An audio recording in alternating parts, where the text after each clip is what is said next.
Just tons of good work.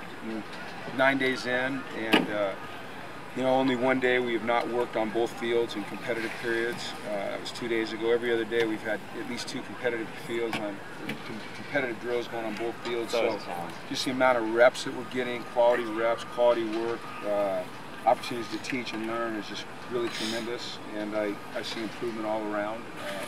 It's not always visible to the naked eye, but when you go back and look at the film, you see some guys that are really making progress. Some of the young guys that are standing out to me, Sean Seaward's up front is doing some really good things. Stephane Zebier, obviously you can see that he hasn't played a lot of football, but his athleticism is tremendous for that position. I think that Zach Sweeney, the position versatility he's showing inside at guard and center is pretty impressive for a freshman. Jacob Burton, he's not a freshman, but he's a redshirt freshman that moved offensive tackle. He's doing some really good things. I think that Michael Alves is doing a lot of really good things. He's been working with the ones at guard with Najee's back tightening up. It's good to see Josh Waraboko making a little bit of a move. Not perfect, but really has improved. His attitude's been great, his work ethic. He's like every one of us, though we're a long ways from perfect. So there's a lot of good things happening. On defense, Martin Andrus and Greg Rogers continue to do really impressive things. I think you guys can see when you watch practice that Darnay and Jalen are special. But those 2 guys up inside are doing some really good things. Marcus Moore, who didn't play last year, he continues to show up. Although Colin Samuel wasn't out here today, he's doing some really good things. Go back to offense, I think Jimmy Jaggers and Moses Robinson-Carr are both really impressive young players. So just a lot of improvement being made. I think our offense is getting more and more comfortable with the things that we're asking them to do, with the concepts that are being taught, with the way that they're being coached, and I see a lot of progress on that side of the ball. So that's good. Defensively, that linebacking group is becoming more comfortable working together. I'm talking about the first group. And so that's encouraging. So a lot of good things are going on. A lot of things that we have to improve, and that we're working hard to improve. But overall, the attitude, the effort, the work ethic is very, very good. It seems like Darnay is not only making plays, but brings kind of a vitality to the DBs. I don't really even pay attention to that. Really, I notice him making plays. When I'm out here at practice, for me it's more big picture stuff rather than zeroing in on a particular guy. When I go back and look at the film, that's when I see the specifics, but I don't, you can't hear everything just watching film. But if you notice it, I'm sure that it's happening. There's a lot of enthusiasm on that defense, and I'm sure he's one of the guys bringing it. What's the status of Brandon Stevens? Brandon and Nate Starks are both fighting through injuries, and they'll look to be out here as quickly as they can. Lineman. Is Sonny just taking some maintenance time right now? Yeah, it's going to be like that with Sonny. I mentioned it a couple days ago. He's 24. He's humongous. He's coming off an injury. It kills him not to be out here doing everything. But in the interest of making sure that he's sharp and ready to go on September 3rd, we have to manage his workload.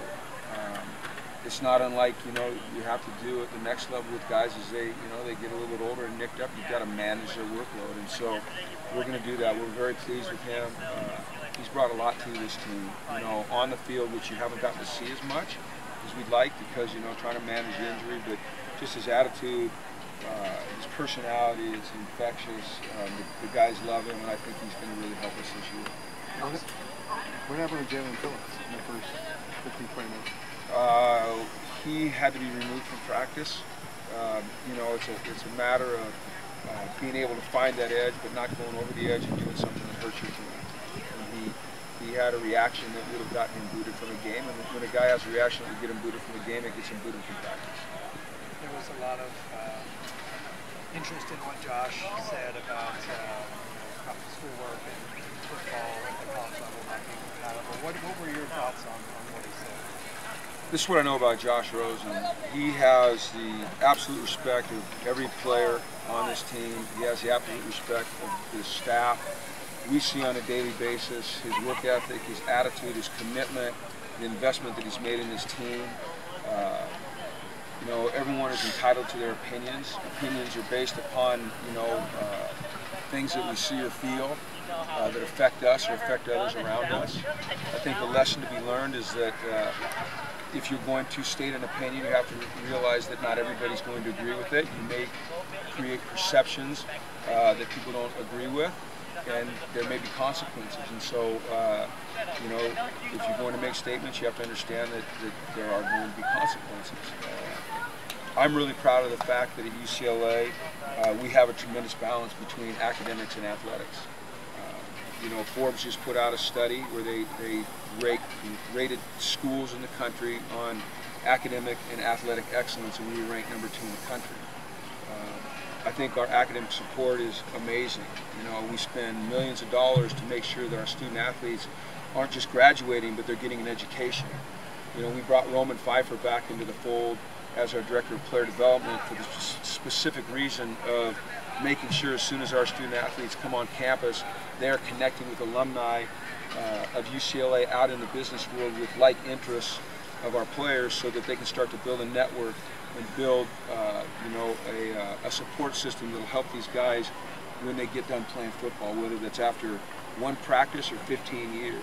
You know, we want to make sure that they're always having the chance to continue to fill their emotional and motivational buckets. So I think as a school, as a department, and as a program, we are going to great lengths to make sure that our players are always on the right track to success. So that's what I think about it. So it sounds like you think that we can do both, do both well. I believe that if you determine that that's what you want to do, you can. I believe that the only thing that holds us back from what we want to achieve is ourselves. And I don't believe in the victim mentality, and I don't believe in entitlement. And I'm not saying that Josh has a victim mentality or entitlement, because he absolutely doesn't. And if you guys were able to spend, people were able to spend the time around him, that these players and the staff, is they would realize that usually when Josh makes a statement like he did, it's because he is sticking up for others that maybe have not had the opportunities in life that he has had. And you can commend him for that. You can criticize his words or the way that they were framed, but I think it's really hard to criticize the motivation, which is to help his teammates and help those around the country that maybe didn't grow up in the same circumstances as Josh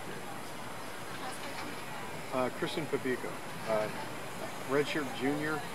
I mean, I have to admit, I didn't notice him until spring. Talk about where he's come from and his chance of winning a scholarship this year. Well, he's a, you know, as you guys know, he's a walk-on from Long Beach Poly. He's one of those young men that came in here, and just from day one he did everything right. He's done a tremendous job of developing his body. He studies.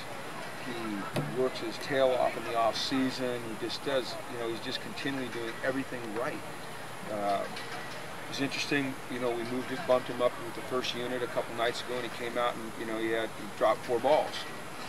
And it was interesting to put him in that situation, have him go through that, and then just say, okay, you know, which way is he going to go from here?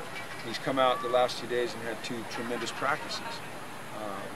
You know, we, as you guys know, we will rotate our receivers through.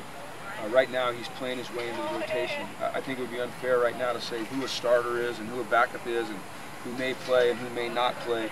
Those things are all being determined as we practice, but he's certainly worked himself into the discussion, and it's just a credit to him and only him and his work ethic and, you know, what he stands for, what he believes in, and you cheer for those guys. You really cheer for them. When would you give out any scholarships that are still available? We only have one available, and you know, we do it before school starts, before they have to start paying tuition and room and board and books. And there's, you know, there's several capable guys on this team, and he's certainly one of them. So I love the fact that there'll be tough decisions to make. You know, I wish that that I had the luxury of, you know, 87 scholarships, because I think there's some guys that are working towards earning them. And as a former walk-on myself, I understand what it means when the coach rewards you with a scholarship. So I know I respect those guys. I respect their, you know, them being out here and working the way they do. All right, thanks everybody. Thank you.